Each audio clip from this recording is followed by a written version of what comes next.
오늘 함께 보신 민수기 14장 1절부터 10절 말씀을 가지고 기적을 만드는 사람들에 대해서 말씀을 상고하도록 하겠습니다. 2015년 그리스도와 함께라고 하는 주제로 1년을 말씀을 상고하며 또 우리가 함께 믿음의 행진을 할 텐데, 첫 번째 달에 그리스도와 함께 하는 우리에게 기적이 일어났으면 좋겠다. 1년 초도부터 기적이 일어나서 1년 52주가 우리에게 기적이 됐으면 좋겠다. 그래서 말씀을 상고했습니다. 말씀 속에 하나님의 은혜가, 또 하나님의 음성이 우리 속에 충만하기를 주님의 이름으로 축복합니다.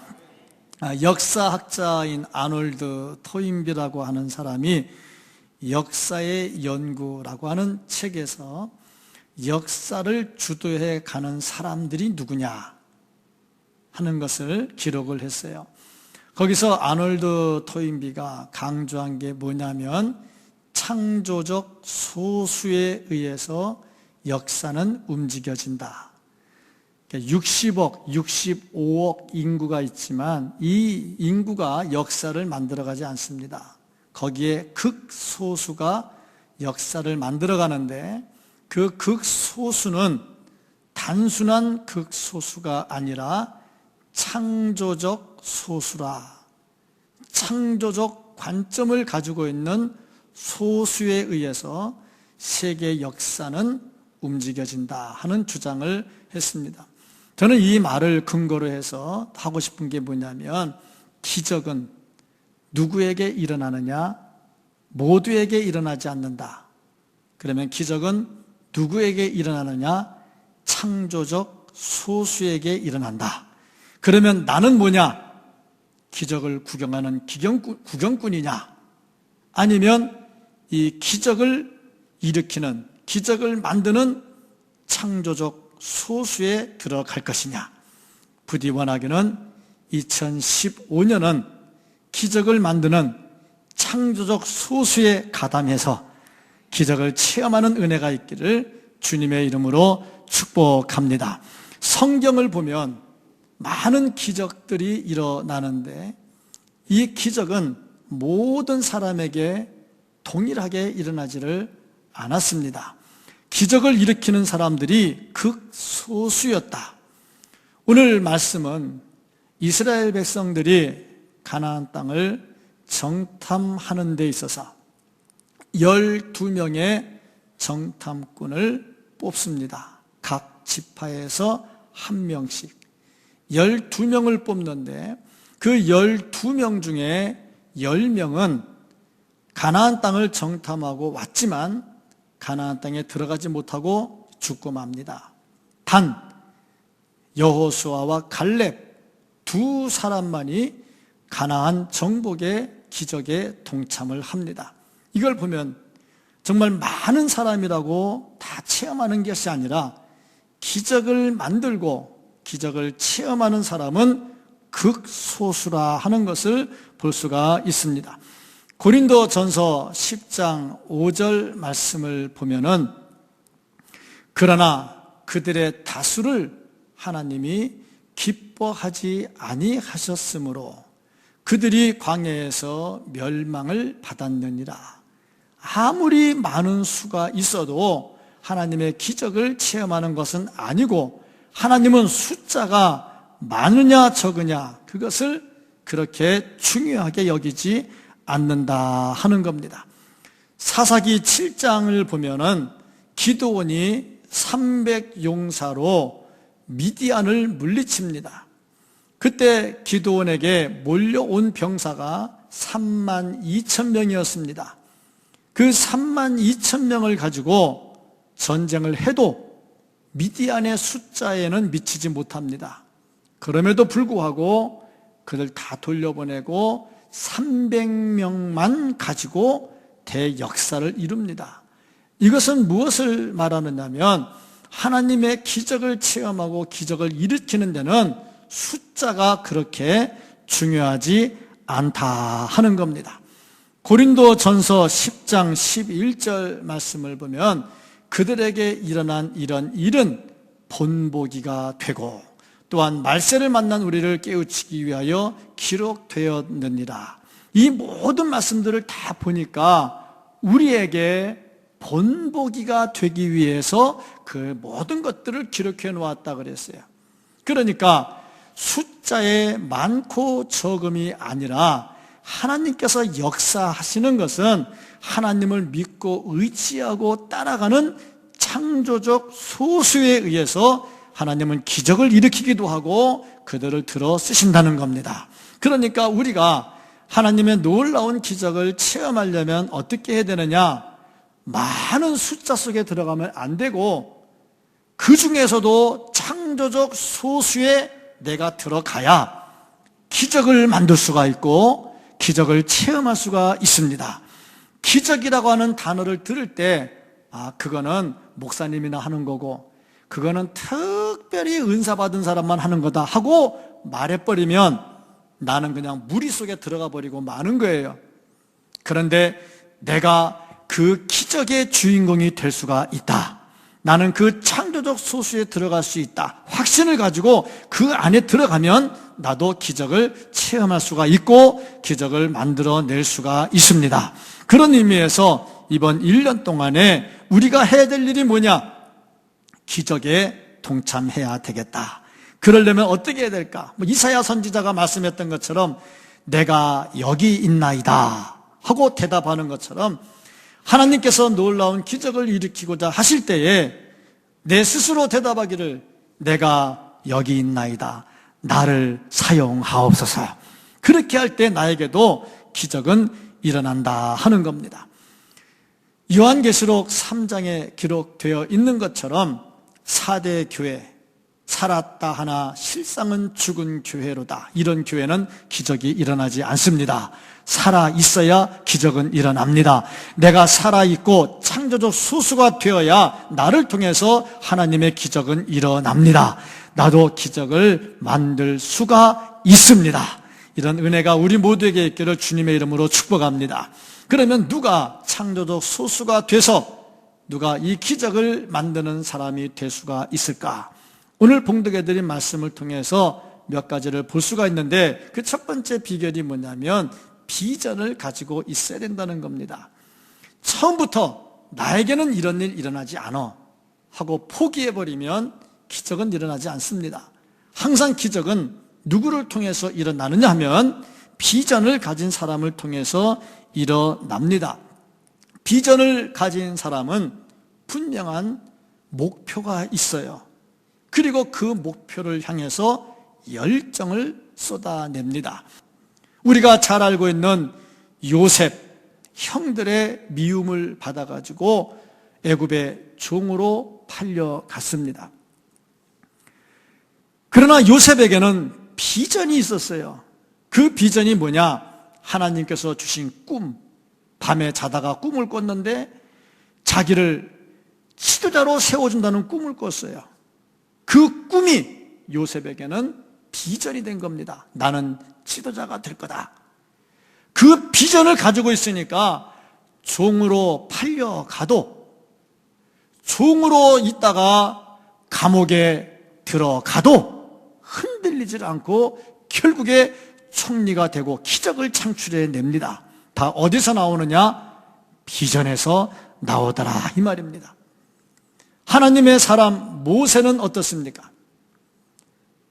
애굽 왕 바로의 왕자로 파라오의 왕자로 차기 대권을 짊어질 수 있는 가능성, 영순위, 1순위를 가지고 있는 사람이었습니다. 나름대로 포부가 있었죠. 그런데 자기 백성을 괴롭히는 애굽의 군인 하나를 죽이고 나서 모든 걸 다 잃어버렸어요. 미디안 광야로 도망을 갔어요. 거기서 목자가 돼서 양을 치면서 비전이 다 없어져 버렸습니다. 그의 인생은 단 한 명의 목자에 지나지를 않았습니다. 그런데 하나님께서 그를 찾아오십니다. 그에게 새로운 비전을 주십니다. 이 비전을 가지고 다시 애굽으로 들어가서 바로하고 대결을 합니다. 대결을 하고 능력을 행하고 기적을 일으키고 이스라엘 백성들을 다 인도해가지고 애굽에서 나옵니다. 다 어디서 이런 기적들이 일어났느냐? 비전입니다. 비전을 가지고 있는 자들에게 이런 놀라운 기적들이 일어납니다. 여호수아와 갈렙은 어땠느냐? 비전이 있었어요. 각 지파에서 한 명씩 60만 명 중에 12명입니다. 말이 60만이지 애, 어른, 여자 다 합치면 200만이 넘어요. 200만 중에 12명으로 뽑힌 겁니다. 쉬운 일이 아닙니다. 그 중에 10명은 다 무너졌는데 여호수아와 갈렙 두 사람만이 일어섰고 기적을 창출해냅니다. 가나안 점령이라는 기적을 창출해냅니다. 무엇 때문에 이게 가능했느냐? 비전입니다. 하나님께서 주신 약속의 말씀이 있어요. 그 약속의 말씀을 딱 부여잡고 이것은 현실로 이루어진다. 비전이 있는 거죠. 누가 기적을 만들 수가 있느냐? 비전을 가지고 있는 사람들입니다. 비전은 어디서 나오느냐? 하나님의 약속에서 나옵니다. 하나님의 약속의 말씀을 부여잡고 이것이 나에게 비전이 되는 거예요. 하나님 안에서 믿는 자에게 능치 못함이 없느니라. 소자야 내 죄 사함을 받았느니라. 하늘의 창고를 열고 부어주리라. 이런 말씀들을 딱 찾고 이것이 나의 비전이 되고 주께서 나와 함께 하신다. 나에게 능력이 일어난다. 나에게 기적이 일어난다. 이 비전을 가지고 있는 사람들에게 하나님께서는 힘을 더해 주실 것이고 그런 사람들에게 기적을 만들어낼 수가 있습니다. 우리의 비전은 무엇인가? 비전을 보지 못하는 사람들은 낙심하고 실망합니다. 장벽이 앞에 가려져 있으면 그 장벽 보고 주저하고 맙니다. 그러나 비전은 그 장벽을 넘어서고 기적을 창출해냅니다. 2015년 한 해를 살아가면서 비전을 확실하게 정립하시고 기적을 창출해낼 수 있기를 주의 이름으로 축복합니다. 정말 믿음으로, 마음으로, 감사함으로, 은혜로, 아멘으로 화답할 때에 놀라운 기적의 주인공이 될 줄로 믿습니다. 그 다음 단계가 뭐냐면은 긍정적 사고를 가진다는 겁니다. 비전을 가진 사람은 그 생각이 긍정적입니다. 의심하지 않습니다. 의심하면 받았다가도 다 빼앗겨 버립니다. 베드로를 보세요. 물 위로 걷게 하소서. 뛰어들었는데 갑자기 바람과 파도를 보고 무서워 두려워하니까 그냥 빠져버리잖아요. 받았다가도 뺏겨요. 비전을 가지고 기적을 창출해 나갈 때 의심이라고 하는 단어는 다 지워버려야 됩니다.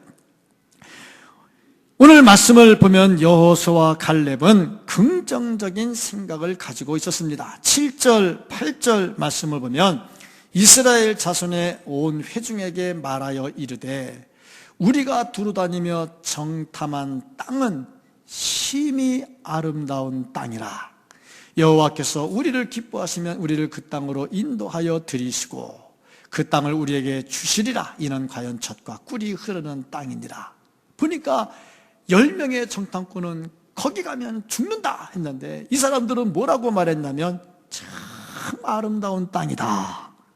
여호와께서 주시면 우린 들어갈 수 있다. 뭐든지 긍정적으로 생각을 하잖아요. 왜? 하나님의 말씀이 있으니까. 하나님의 말씀이 있으니까 긍정적으로 이루어집니다. 10명의 정탐꾼 보니까 그 보고를 했는데 전체 백성들이 울고 불고 난리가 났어요. 그래서 돌아가자. 장관을 새로 뽑자. 아니 지금까지 모세를 따라 나왔고 모세가 얼마나 많은 기적을 행했습니까? 애굽에서 10가지 재앙을 내렸어요. 다 기적 아닙니까? 나오다가 홍해를 쫙 갈랐어요. 기적 아닙니까? 무리바 반석을 쳐서 물을 냈어요. 기적 아닙니까? 만나와 메추라기가 내려와요. 기적 아닙니까? 물론 다 하나님이 줬지만 모세를 통해 줬잖아요. 이 기적의 주인공이 돼서 이스라엘을 인도한 모세를 다 없애버리고 새로 장관을 뽑아서 돌아가자. 참 부정적으로 생각을 하면 이렇게 사람들이 이상한 방향으로 흘러요. 참 이상하다 하는 생각이 들어요. 그러면서 모세, 아론, 여호수아, 갈렙 이런 사람들 전부 다 돌로 쳐 죽이자 그랬어요. 그래서 모세와 전부 다 땅에 바짝 엎드렸어요. 돌로 쳐 죽이자. 그런데 구약 성경을 보면 누구를 돌로 쳐 죽였냐면은 우상 숭배하는 사람들, 술사들, 하나님의 영광을 먹칠하는 사람들을 돌로 쳐 죽였어요. 그럼 여기 모세가 뭐에 걸립니까? 걸릴 일이 없어요. 그럼 누가 걸리느냐? 돌 들고 있는 지들이 걸려. 왜? 하나님의 영광에 먹칠을 했으니까. 그 돌 맞을 사람이 누구냐?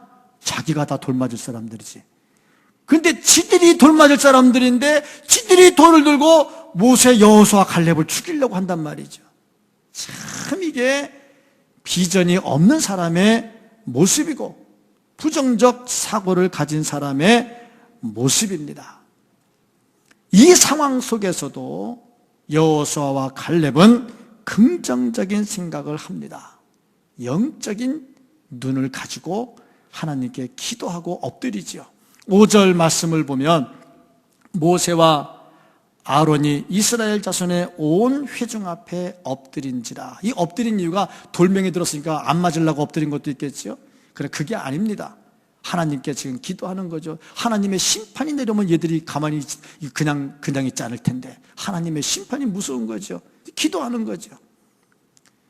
기도할 때에 이 생각들이 강건해질 수가 있고 비전을 구체화해 나갈 수가 있는 겁니다. 지금 자기들을 죽이려고 돌 들고 있는 사람들을 설득할 수는 없어요. 설득이 안 됩니다. 어떻게 설득이 되겠어요? 돌 들고 죽이려고 덤벼드는 사람은 언제 말로 설득이 되겠어요? 하나님께 구할 수밖에 없는 거죠. 그러는 와중에도 여호수아와 갈렙이 뭐라고 말하냐면 그들은 우리의 먹이다.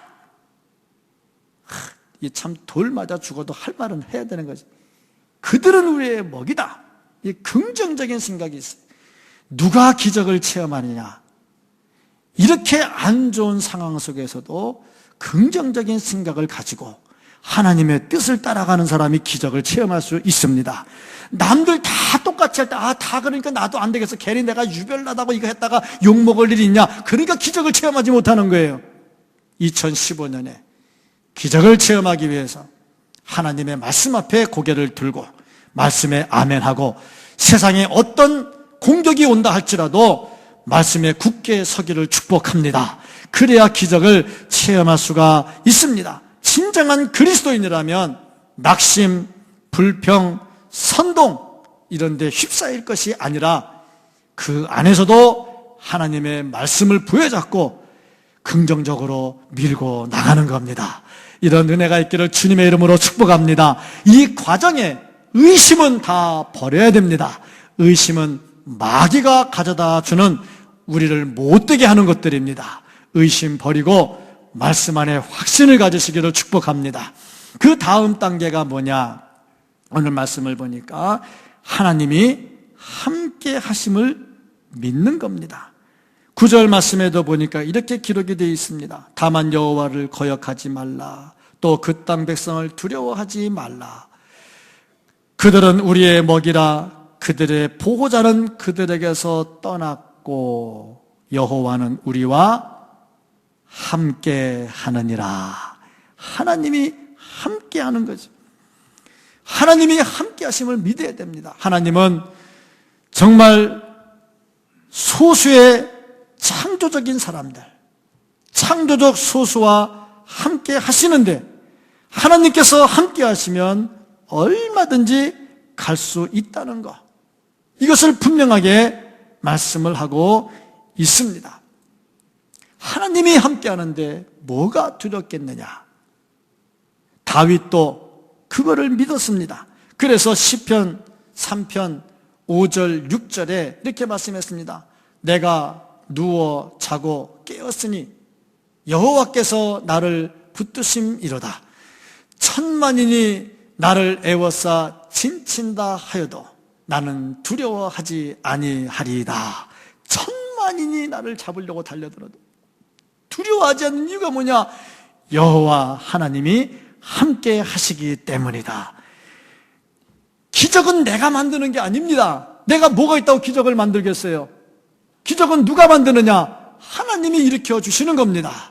그래서 하나님과 함께 할 때 나는 기적을 만들 수가 있습니다. 내가 만드는 게 아니라 내 속에 계시는 하나님이 기적을 만들어 주시는 겁니다.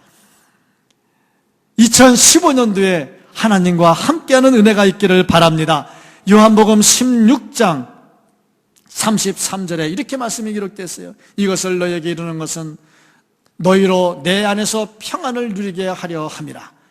세상에서는 너희가 환난을 당하나 담대하라. 내가 세상을 이기었노라. 세상을 이기신 예수 그리스도께서 나와 함께 하시는데 더 이상 뭐가 두렵겠느냐 이 말이에요. 하나님과 함께 기적을 창출해낼 수 있기를 주의 이름으로 축복합니다. 사도 바울은 로마서 8장 35절부터 37절에 이렇게 말씀했습니다. 누가 우리를 그리스도의 사랑에서 끊으리요? 환난이나 공고나 박해나 기근이나 적신이나 위험이나 칼이랴. 기록된 바 우리가 종일 주를 위하여 죽임을 당하게 되며 도살당할 양같이 여김을 받았나이다 함과 같으니라. 그러나 이 모든 일에 우리를 사랑하시는 이로 말미암아 우리가 넉넉히 이기느니라. 넉넉히 이기느니라. 하나님 함께 하시면 넉넉히 이길 수 있다고 말씀을 했어요. 여호수아와 칼렙은 이걸 굳게 믿었습니다. 그래서 다른 모든 사람들이 광야에서 죽어나가는 반에 살아서 가나안 점령의 주인공, 기적의 주인공이 됐습니다. 그렇다면 우리는 어떤 사람인가? 기적이란 단어를 볼 때 성경에 있는 사람에게나 일어나고 다른 사람에게나 일어나는 단어라고 따돌려 버리고 말 것인가? 아니면 나도 이 기적을 창출할 수 있다는 믿음을 가지고 이 한 해를 시작하면서 기적을 체험하면서 살 것이냐? 모든 기적은 창조적 소수에 의해서 일어난다고 말씀을 했는데 그러면 나에게 비전은 무엇인가? 나는 긍정적 적극적 생각을 하고 있는가? 무엇보다 기적의 주가 되시는 하나님과 함께하고 있는가? 그렇다면 나도 기적을 만드는 사람이 될 수 있습니다. 2015년에 사업에 기적이 일어나기를 축복합니다. 2015년에 건강에 기적이 일어나기를 축복합니다. 2015년에 대인 관계 기적이 일어나기를 축복합니다. 주 안에서 기적을 체험하는 한 해가 될 수 있기를 예수님의 이름으로 간절히 축복합니다. 아멘. 기도하겠습니다.